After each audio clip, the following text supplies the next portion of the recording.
सरस्वती ने स्वर दियो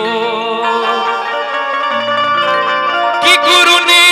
दियो ज्ञान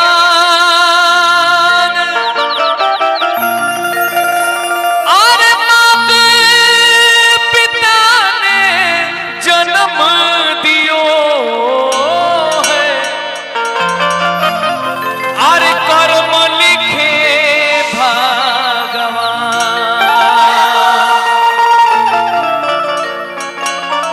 एगो गीत आप सब तो नहीं सुन ली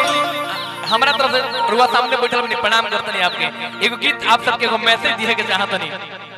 ये दुनिया में लोग लोगन के गर्दन काटता लोग लोगन के मारता लोग लोगन से चुरावे खातिर लूटे खातिर पड़ा रहता लोग बेईमानी करत रहता लेकिन यही गीतिया के भाव से हम आप सबके एगो संदेश दिहल चाहत नहीं गौर से सुनब जा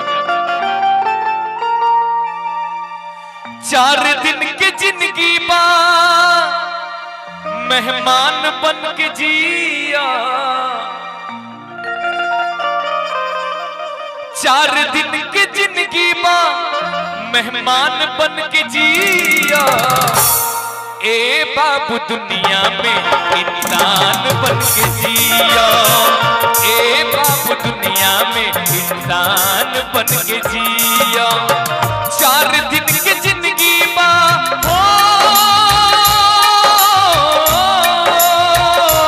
4 दिन की जिंदगी मां मेहमान बन के जिया 4 दिन की जिंदगी मां मेहमान बन के जिया और आज तो ई नौबत आइल बा कि लोग लोगन से दूरा भागता अब बताओ आज इधर परिस्थिति आ गई दुर्भाग्यशाली समय आ गई जो न समय में लोग इंसान से डराता भूत के कामे नहीं खे दुनिया में ये दुनिया में और केहू के कामे नहीं खाली इंसान से डराता ऐसा परिस्थिति आ गई ऐसा दिन देखे के मिलल यही से कहे के बा कि जिंदगी के कोनो भरोसा देखे आज हमने के बैठल बनी जाए संग बतियाओ तनी जा थोड़ी देर बाद रास्ता में चलत तनी का हो जाए कहां कौन चीज छुआ जी केहू नहीं के जान सर्दी जुकाम हो जाए 2 दिन में सुना तनी की यही तो कहेगा ए बाबू दुनिया में इंसान बन के जिया ए बाबू दुनिया में इंसान बन के जिया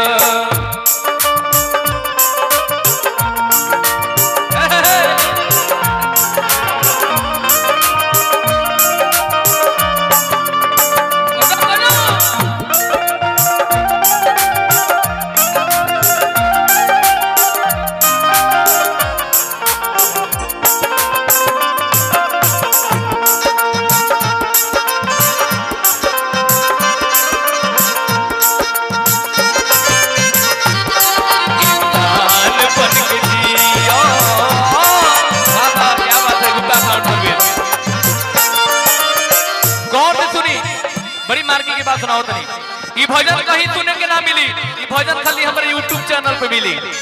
चिंटू सेवक ऑफिशियल हमारे चैनल के नाम है तो वो चैनल पे जाइए तो ई भजन सुने के मिली कैसे हो बचपन बीती बीत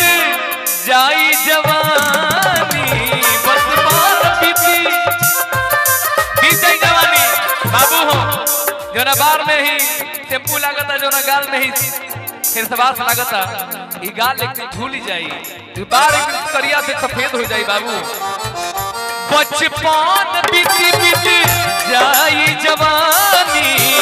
आई बुढ़ापा ना चली मनमानी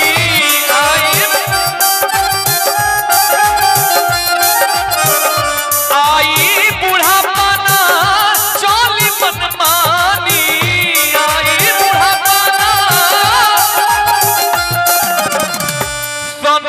कबीर रख हो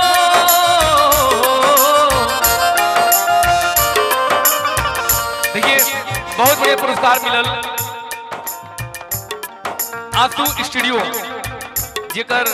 इधर कैमरा लाइट साउंड देखत नहीं आपके स्वागत विभाग की तरफ से 1 रुपये पुरस्कार मिलल हार्दिक स्वागत अभिनंदन करतनी कहे के बाद संत कबीर रस खान बन के जिया संत कबीर रस खान बन के जिया आ केकरा केकरा ई बात सही लागत हमरा तनी हाथवा तनी हइते उठा के तनी बता दी